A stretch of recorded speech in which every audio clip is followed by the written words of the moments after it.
Pia's going to sit there.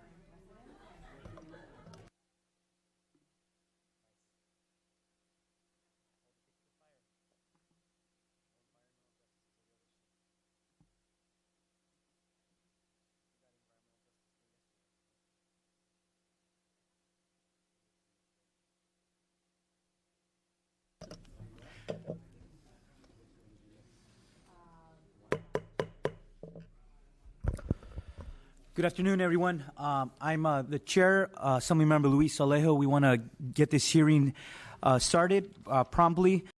So I want to welcome everyone to this informational hearing by the Assembly Committee on Environmental Safety and Toxic Materials Committee.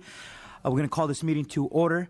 But I first want to thank all the committee members and also my colleagues, Assembly members Cristina Garcia and Miguel Santiago, for joining us in this important hearing that we're having today.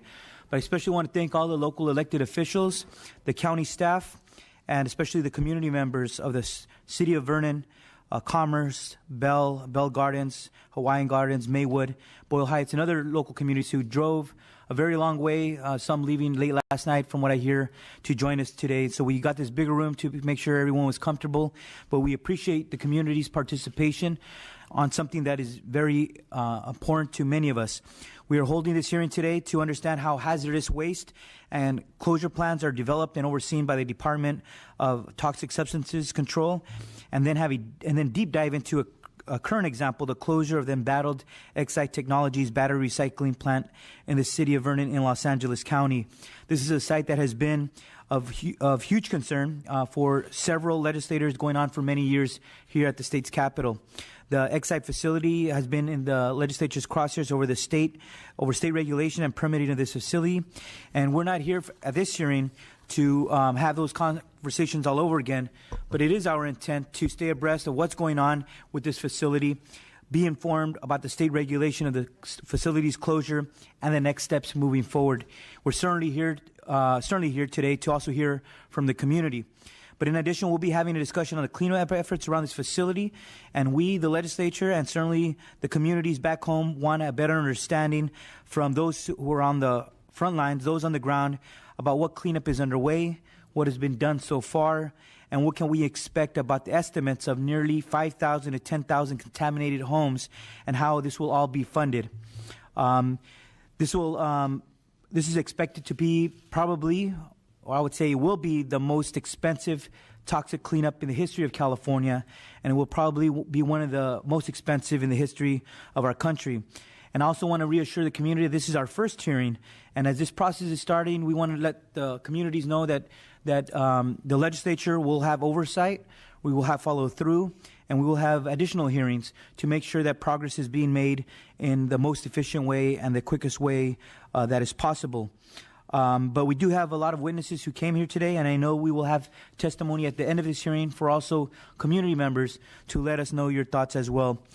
We have an added guest speaker who came to speak before all of us here today. And I want to invite the Secretary of the CalEPA, California Environmental Protection Agency, to come first and make some opening remarks, and that is Secretary Matt Rodriguez. Oh, and while Mr. Rodriguez is going forward, I want to also open it up for some opening remarks from our colleagues on the dais. And we could open up with our Vice Chair, Brian Dahle. Thank you, Mr. Chairman Alejo. First of all, I want to say I've been your Vice Chair for starting the fourth year now, and I appreciate your interest in Toxics and Environment Committee, and I look forward to working with you in this committee and these hearings to move forward on the issues that we're being faced with here today. I'm more so excited to get good information, get the facts, and then we can make the correct policy changes that we need to make so that we can take care of the issues that are facing the city of Vernon. So again, I look forward to working with you this next year. I know it's your last go-around for you'll be termed out, but I wanted to let you know that it's been a great relationship, and I appreciate that working across the aisle together to come out with a common good for those in California. Thank you, Vice Chairman Dahle. Next, any comments from our other legislators on the dais? Thank you, Chairman Alejo, for giving me the opportunity to sit here today as a member of the Environmental Safety and Toxics Material Committee. And thank you for your continued support on this issue and making sure that the legislature does its due diligence here for an issue that impacts my community.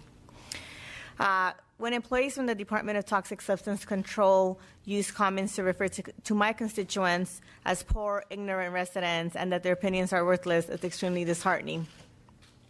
Especially within my district, accountability and trust has been key in ensuring community dialogue and representation. The situation at the department, paired with the swift reaction at Porter gas leak by the governor and agencies involved, have continued to make my constituents feel that they and the contamination caused by Exide are not a priority, and that maybe it's true that their state leaders really believe they are worthless, and it's not just the opinion of a few employees at DTSC. DTSC, ARB, and the governor and numerous state agencies have failed my constituents and continue to fail them by not issuing a state of emergency. We must issue a state of emergency and fund the residential cleanup now.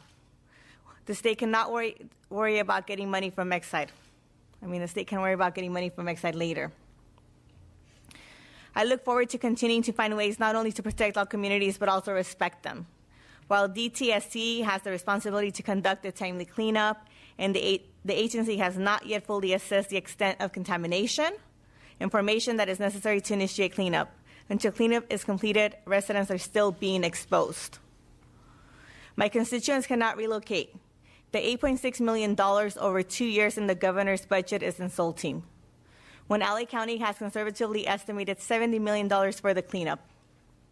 It feels like the state is just throwing pennies at brown people to keep us quiet. My constituents have no other choice but to continue to marinate in toxins that have caused long-term damage. If not a state of emergency, this body needs to push the governor to include at least $70 million in this year's budget to be used specifically for Exide cleanup. We know the state has one-time monies to use. Instead of hoarding extra monies in reserve, we must do the right thing and begin to show the residents in low-income communities who are predominantly Latino that they are just as important as their counterparts in more affluent communities. I know this legislature works every day and cares deeply about social justice. It's time our actions and budget and our governor reflected our values. While we may not know how long residents have been exposed to these toxins, one thing is for certain. We cannot let this contamination go unaddressed any longer. Accurately assessing and cleaning up toxins affecting myself and many of my neighbors is extremely personal to me. Those toxins are found quite literally in our backyards. I am calling on the state, Exide, other responsible parties to address this environmental disaster immediately. My communities cannot wait any longer. Thank you.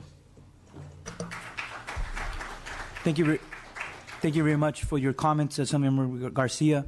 And I certainly think it's important that our colleagues that represent those areas who will be part of this process, but certainly it helps having that oversight with local electeds, local community leaders, community residents, and certainly the state legislators that represent these areas to make sure we have the best approach and the best follow-through possible.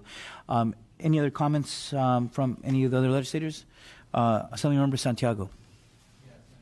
I want to thank first the chairman for having this hearing, something that is near and dear to a lot of us in Southern California. And thank you, Ms. Garcia, for echoing comments that I think a lot of us seem to feel from time to time, particularly in a frustrating situation like this. And while I do understand the purpose of this hearing, and I won't deviate from it, Mr. Chairman, it is fair to give a little of a background for some of our colleagues who may not know a little bit about the history and why we're so passionate and, quite frankly, angry about what we've seen in our areas. Just to give a little history. So the 53rd District, which I represent, is exactly the area we're talking about, a city by the name of Vernon. I'm sure you've heard about that before through other legislative endeavors here. But in particular, it's a company by the name of Exide. It's a battery plant recycling facility in my district.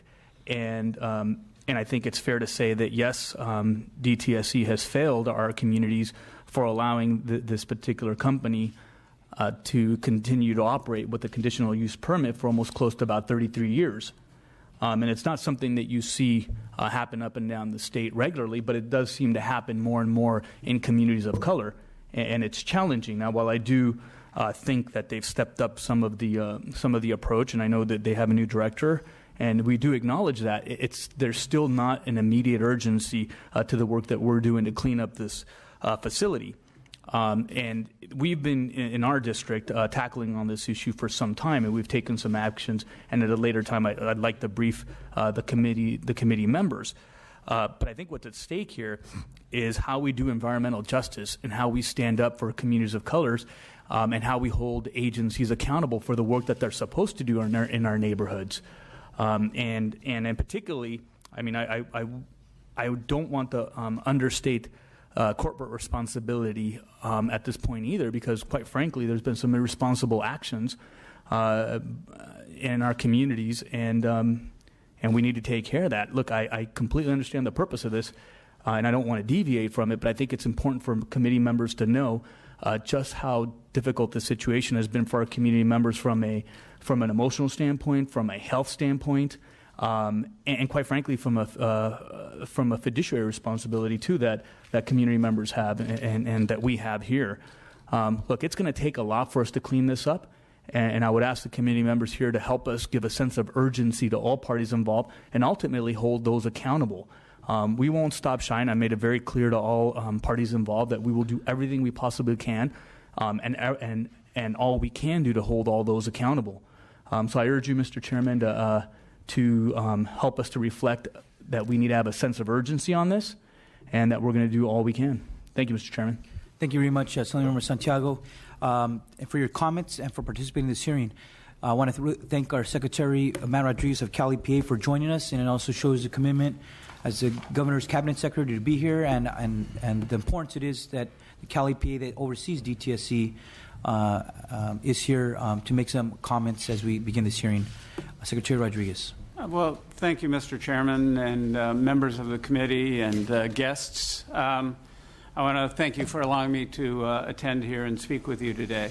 And I really do appreciate the time you're devoting to understanding the background for the Exide facility and what's being done to deal with the problems at the Exide facility, and the work that's underway to restore the site and to deal with the contamination in the residences around the area. Let me start off with a general comment, and that is if you ask me what the priorities are at Cal EPA, I would say that, of course, dealing with climate change and drought are big issues for Cal EPA. But working with DTSC, working on the Exide site, working on environmental justice communities generally are certainly just as important as some of these other initiatives that we're undertaking at Cal EPA. In fact, before turning to Exide, let me just briefly talk about two things. One is our commitment to environmental justice. As you may know, we've done a great deal of work at Cal EPA to identify where are the environmental justice communities, where are the disadvantaged communities in California, so that we can focus our resources and our time on working with those communities. I will say the governor coming from Oakland is very familiar with the issues that you confront when you're trying to revitalize our existing urban areas and deal with environmental justice issues. And we're committed to working with our existing urban areas, cleaning up the problems that are in those areas. Frankly, you'll hear a lot of discussion of sustainable communities. We can't discuss sustainable communities and revitalizing our urban areas unless we have an effective Department of Toxic Substances Control that can clean up the residual problems that exist in those areas. So we're putting a great deal of emphasis into that. And in particular, the governor has put a great deal of emphasis into reshaping and reworking with the Department of Toxic Substances Control. As was mentioned here, we have a new director at the department who came here a little more than a year ago. We have a new chief deputy director at the department. We have a new deputy director for hazardous waste management at the department, a new assistant director for environmental justice, and 3 of the 4 division chiefs in the hazardous waste management division were appointed within the last year, and one of the 2 division chiefs is now in the cleanup program. So You're seeing a lot of change. In addition, we are going to be looking for a new chief counsel at for the Department of Toxic Substances Control. Now, reshaping the department and trying to refocus the work of the department is really an outgrowth of our deep commitment in the governor's office and in Cal EPA to ensure that the department embraces and fulfills its mission to protect the people and the environment of the state of California. We continue in that regard to make Exide and the closure and cleanup of the property at Exide and in the surrounding community a top priority. We are evaluating data that is coming in right now, and we are working to inform our decisions to make sure that we have a good plan for how we're going to deal with the issues at Exide. And I understand the urgency in dealing with the issues at Exide. And let me just say that, in particular, the governor and Cal EPA, the executives at DTSC are very interested in working with the communities around the Exide facility. Let me just say that in the last year and a half, we've expended $9 million already to clean up residences around the community, to do testing at the community. When that $9 million, which was obtained from Exide through the bankruptcy proceedings, was used up, and you'll hear more on this, I should say, from the representatives from DTSC later on in today's hearing. But when that money was expended, we obtained an additional $7 million so that we can continue to do work around the facility, and that work continues right now. Additionally, we have not stopped when just working with DTSC. We have made sure that this is a collaborative effort within Cal EPA. We have representatives from the Regional Water Quality Control Board, from the Office of Environmental Health Hazard Assessments, who have worked with us, from the Air Resources Board, who have worked with us on assessing and addressing the problems at the Exide site. We've also reached out to the Department of Public Health. It is really becoming the focus of the administration and government agencies in California generally, just not at Cal EPA. Additionally, we've reached out and have a very good working relationship with the South Coast Air Quality Management District. We've, of course, discussed this with U.S. EPA and have been in contact with them. And also, we have been in close contact with the county. Now, we have to contrast this with the situation that we encountered a year ago, or a little bit more than a year ago, when Director Lee first stepped into the situation. At that point, Exide was in bankruptcy at that point. And there was some question about whether we were going to be able to obtain anything out of Exide to facilitate cleaning up that community. And the focus at that time was Exide's effort to resume operations in March of 2015. There were extensive discussions during that period of time, and a lot has changed since those initial discussions. Frankly, Director Lee came in, assessed the situation, and came to the conclusion relatively rapidly that given what we knew about the site, given the problems in the area, and given what we continued to find out about contamination at the site, that a permit was not going to be forthcoming. She made the determination that Exide was not going to receive a permit. There were just too many problems at the site. I will say the U.S. attorneys jumped in at some point, but there's been some debate over their claims as to credit for closing down the site. Let us just say that we all arrived at that determination at more or less the same time, but the DTSC had been working on this for quite some time, which is why DTSC was able to come out with an order almost immediately and in conjunction with the US DOJ determination to say, okay, we're going to close the site, and here's what's going to be done in the closing of this site, because you're not going to get a permit. Now, we're, of course, interested in discussing now that we've decided to close the site, that we're doing remediation at the site, in looking at additional funding that can be obtained. We are open to that discussion. As I've said, we've already expended over $9 million. We're spending $7 million now. We are continuing to do work out there, and certainly we will continue to be interested in looking at what additional funding may be available to continue the work at the site as we continue to focus on what needs to be done. So let me just conclude by saying I think that all of these comments that I've made here suggest that we are committed to working on the site. We are committed to dealing with the problems in this area. We are committed to continuing to work with the community, with the other regulators who have some piece of the regulatory oversight over this community and this site, including EPA, including the county, including the Air Quality District, including those agencies within Cal EPA, and including other state agencies that are involved here. We're committed to doing what's necessary to address the problems in this area. And I can assure you that the governor has us all committed to working on the site. It's a priority for us. It's a priority for me. And we will continue to work on this in the days ahead.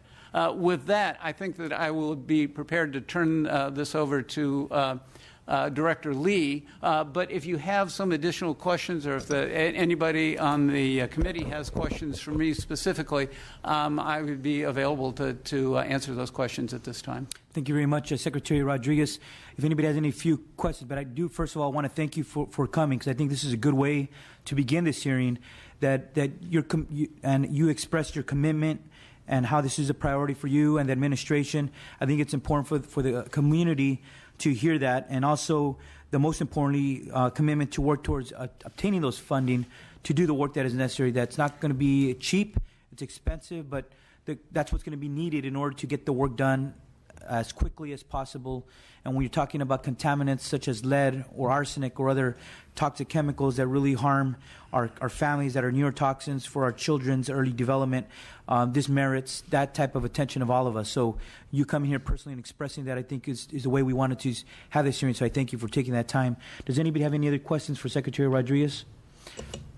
Thank you for the update on the initial $9 million and your commitment to go after additional monies, including starting with that $7 million. Out of the $16 million, how many homes have been actually cleaned up and tested with that money so far?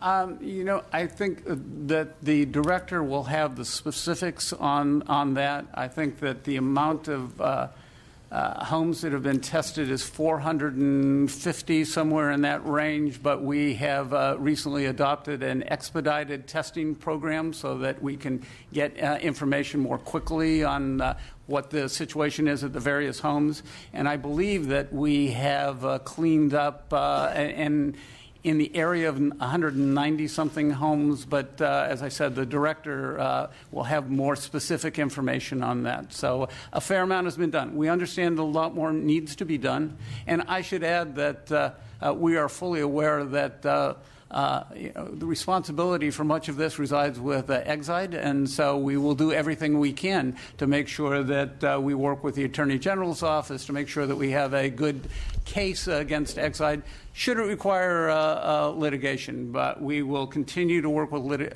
Exide to see what funding we can obtain from that company as it continues on. Thank you very much. With that, then we'll proceed with Director Barbara Lee next. Thank you, Secretary Rodriguez, and I look forward to having many more conversations about what is happening in the city of Vernon.